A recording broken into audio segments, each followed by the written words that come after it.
Hello friends, welcome to our channel Corona Lifestyle. Friends, எல்லோரும் எப்படி இருக்கீங்க? நீங்கள் அனைவருமே நல்லமுடன் இருக்கணும்னு கடவுள்கிட்ட வேண்டிக்கிறேன். இன்றைக்கி நம்ம குட்டி தோட்டத்தில் ஒரு உரமும் ஒரு சில விதைகளையும் நான் போட போகிறேன். அதை பற்றி தான் இந்த விலாகாக பார்க்க போகிறோம். வாங்க நம்ம தோட்டத்துக்கு போகலாம். கிளைகள் எல்லாம் ஒடிச்சு விட்ட பிறகு இந்த செடிகளில் துளிர்கள் வருமானு எனக்கு சந்தேகமாகவே இருந்தது. நான் தந்த உரங்கள் செடிகளில் புதிய தளிர்களை நிறைய வளர்ந்துருந்தது. பழுத்து போன முருங்கைக்கீரையும் அதனுடைய காம்புகளையும் நல்லா எடுத்து மிக்சியில் போட்டு நல்லா அரைச்சி அதை அப்படியே தண்ணி ஊற்றி ஒரு நாள் அப்படியே எடுத்து வச்சுட்டேன். மறுநாள் எடுத்து பார்த்தோன்னா அது மேலே ஒரு மாதிரி ஆடை மாதிரி இருந்தது. எல்லாமே சேர்த்து கலக்கிட்டு எவ்வளோ தண்ணி ஊற்ற முடியுமோ அவ்வளோ தண்ணியை ஊற்றி செடிகளுக்கு போதுமான அளவு நான் கொடுத்தேன். நம்ம தோட்டத்தில் எத்தனை செடிகள் வச்சுருக்கோமோ ஒரு 10 செடி இருந்தால் அதுக்கு தகுந்த மாதிரி நம்ம அந்த உரத்தை தொட்டியில் ரொம்ப கீழே வழியாத அளவுக்கு நம்ம கொடுக்கணும்.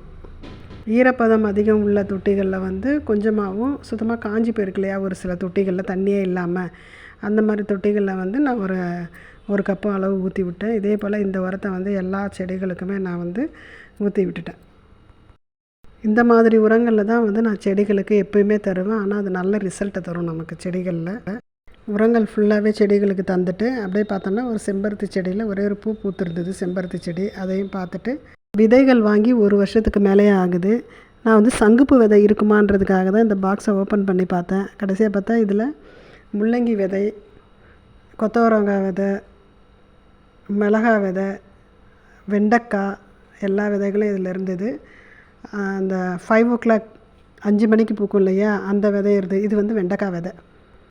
இதான் அந்த 5 மல்லி விதை. 5 மணிக்கு பூக்குள்ளையா அந்த பூவுடைய விதை. அது நான் தேடின விதையே கிடைக்கல. சரி சொல்லிட்டு மிளகாய் விதையெல்லாம் எப்போயுமே மிளகாய் எல்லாம் வீட்டில் க்ளீன் பண்ணும்போது, கிச்சன் க்ளீன் பண்ணும்போது அந்த மிளகாய் விதையெல்லாம் இருந்தால் எடுத்து ஒரு பாக்ஸில் போட்டுருவேன். இது அவரைக்காய் விதை, நம்ம வீட்டுக்கு வாங்குகிறோம் இல்லையா, அந்த அவரைக்காய் அதில் விதையை காய வச்சு எடுத்து வச்சது. இது மாதிரி நான் ஏற்கனவே தோட்டத்தில் போட்டிருக்கேன். எனக்கு காயும் வந்திருக்கு. வெண்டைக்காய் செடியெலாம் நான் நட்டிருக்கேன். அது மாதிரி பழைய வீடியோஸ்லாம் நிறைய இருக்கும். வெண்டைக்காய், பச்சை மிளகாய் செடியெல்லாம் வச்சுருக்கேன் நான். அவரைக்காய் செடியை இந்த செவத்து ஓரமாக இருக்கிற ஒரு தொட்டியில் நட்டுட்டேன். ஏன்னா கொடி மாதிரி இருக்கும் இல்லையா, கொடி அதில் மேலே ஏற்றி விடலான்னு சொல்லிட்டு ஏற்கனவே அதில் பிறண்ட கொடியை வச்சுருக்கேன். அந்த தொட்டிலே போட்டுட்டேன். அதுக்கப்புறம் இன்னொரு தொட்டியை தோண்டி அதில் வெண்டைக்காய் விதை 3 வெண்டைக்காவாக மொத்தம் ஒரு 6 வெண்டைக்காய் போட்டிருக்கேன். வளருதா என்னான்னு தெரியல. ஏன்னா பழைய விதைகள் அது பார்ப்போம், ட்ரை பண்ணி பார்ப்போன்னு போட்டு வச்சுருக்கேன். இந்த தொட்டியில் தான் நான் இது மாதிரி கிடைக்கிற விதைகள்லாம் வாங்குகிற விதைகள், இது மாதிரி வீட்டில் நம்ம வாங்கின காய்கறிகள், இந்த விதைகள் எல்லாமே எடுத்து சேர்த்து வச்சு இந்த தொட்டியில் தான் நான் போட்டுருவேன்.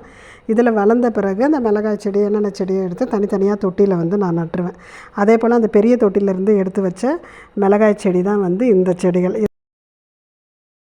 பூ பூக்கிற ஸ்டேஜில் கரெக்டாக வந்திருக்கு. அந்த பெரிய தொட்டியிலேருந்து எடுத்து வச்ச செடிகள் தான் இதே நான் வீடியோவில் போட்டிருக்கேன்.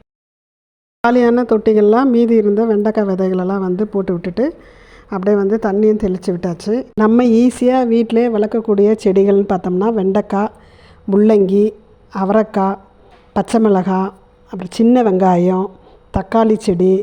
இந்த செடியெலாம் நம்ம போட்டோம்னா நமக்கு நல்லாவே வளர்ச்சி வரும். இந்த மிளகாய் விதையெல்லாம் இருந்ததுலேயே அது எல்லாமே ஒரே தொட்டியில் போட்டு வச்சாச்சு.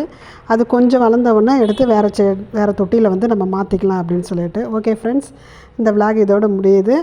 இந்த விலாக் உங்களுக்கு ரொம்ப பிடிச்சிருக்கும்னு நினைக்கிறேன். ஒரு கார்டன் வீடியோ, ஒரு இன்ட்ரெஸ்டிங்கான வீடியோ தான். இந்த பதிவு உங்களுக்கு பிடிச்சிருந்து கொரோனா லைஃப் ஸ்டைல் சேனலை சப்ஸ்கிரைப் பண்ணுங்கள், லைக் பண்ணுங்கள், ஷேர் பண்ணுங்கள். நெக்ஸ்ட் வீடியோவில் நம்ம சந்திப்போம். பாய்.